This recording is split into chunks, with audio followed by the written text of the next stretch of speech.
हुशार काटकी.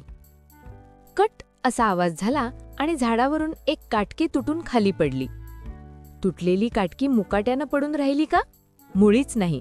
थोडा वेळ तिनं आकाशाकडे पाहिलं, झाडाच्या फांद्यांवर बसलेल्या पक्ष्यांना पाहिलं आणि मग ती सगळीकडे फिरायला निघाली.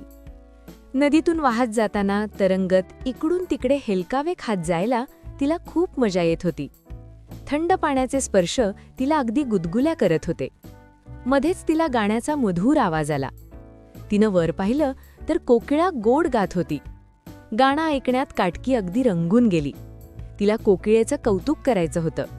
"वा, किती सुंदर गातेस तू," असं म्हणायचं होतं, पण तिला बोलता येत नव्हतं.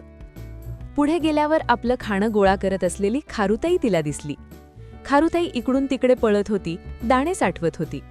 काटकीला तिला सांगायचं होतं की माझ्याकडे पण दाणे जमवण्याची छान युक्ती आहे, पण ती गप्प बसली. एका छोट्याशा काटकीवर कोण विश्वास ठेवणार? आणखी थोडं पुढे गेल्यावर तिला भेटला एक बेडूक मामा. बेडूक मामा एका पानावर बसून कविता लिहित होता. काटकीला त्याच्या कवितेत 2-4 ओळी लिहून त्याला मदत करायची होती. तिला वाटलं, मी जमिनीवर अक्षरं काढली तर किती छान दिसेल, पण ते कसं करणार हे तिला समजेना. जवळच्या एका झाडावर तिला एक गुलाबाचं फूल दिसलं. मंद वाऱ्यात डोलणारं ते फूल खूपच सुंदर दिसत होतं. तिला फुलाला सांगायचं होतं, तू किती सुंदर आहेस, पण तिला आपल्या मनातलं फुलाला काही सांगता आलं नाही. तिचं मन थोडं खट्टू झालं. दुःखी होऊन काटकी धडपडत आपल्या घराकडे निघाली. वाटेत तिनं आकाशातील ढग, उडणारी फुलपाखरं आणि हिरवी गार झाडं पाहिली. तिला वाटलं, माझ्याकडे आवाज नाही, शब्द नाहीत, मग मी माझं मन कसं सांगू?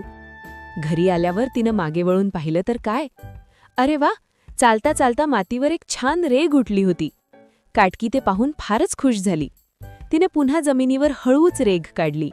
मग वळणदार रेघा, गोल, झाडं, फुलं, नदी, पक्षी असं चित्र तयार होऊ लागलं. जशी जशी ती चित्र काढायला लागली तशी सगळी झाडं, फुलं, प्राणी, पक्षी तिच्याकडे लक्ष देऊन बघू लागले. पण काटकी मात्र आपल्या कामात इतकी गुंग झाली होती की तिनं आजूबाजूला पाहिलंही नाही. ती भराकभर चित्र काढू लागली. जंगलातल्या जमिनीवर एक सुंदर चित्र तयार झालं. चित्रात कोकिळा गात होती, खारुताई दाणे गोळा करत होती, बेडूक कविता म्हणत होता आणि गुलाब हसत होता. आजपर्यंत त्या जंगलात असं जिवंत वाटणारं चित्र कुणीच पाहिलं नव्हतं. मग सगळ्यांनी मिळून काटकीचं खूप कौतुक केलं. कोकिळेनं तिच्यासाठी गाणं गायलं, खारुताई आनंदानं नाचली, बेडूक मामांनी तिच्यावर कविता केली. गुलाबसुद्धा काटकीकडे पाहून कौतुकानं हसू लागला. फुलपाखरं हवेत गोल गोल फिरत गाऊ लागली. झाडं वाऱ्यावर झोके घेऊन काटकीचं अभिनंदन करू लागली. काटकीच्या मनात आता आनंद आणि आत्मविश्वास भरून आला होता. टप टप टप तेवढ्यात पाऊस पडायला लागला. सगळे प्राणी इकडे तिकडे जाऊन लपून बसले. पावसाच्या सरींनी हळूहळू जमिनीवरचं चित्र धुवून टाकलं. अरे रे, थोड्याच वेळात काटकीनं काढलेलं सुंदर चित्र पुसलं गेलं. पण काटकीला त्याबद्दल मुळीच वाईट वाटलं नाही. उलट ती हसली. तिला आता समजलं होतं, आवाज नसला तरी मन व्यक्त करता येतं, शब्द नसले तरी चित्र बोलू शकतं. तिला खात्री झाली की ती वाटेल तेव्हा याहूनही अधिक सुंदर चित्र काढू शकेल आणि आपल्या मनातल्या सगळ्या गोष्टी जगाला सांगू शकेल. आणि त्या दिवसापासून जंगलात जेव्हा जेव्हा जमिनीवर सुंदर चित्र दिसे तेव्हा सगळे आनंदानं म्हणत, ही आपल्या हुशार काटकीची कला आहे. गोष्ट आवडली असेल तर व्हिडिओला लाईक करा, तुमच्या मित्रांसोबत नक्की शेअर करा आणि अशाच सुंदर गोष्टींसाठी चॅनलला सबस्क्राईब करा. तुम्हाला काटकीचं चित्र कसं वाटलं ते कमेंटमध्ये नक्की सांगा.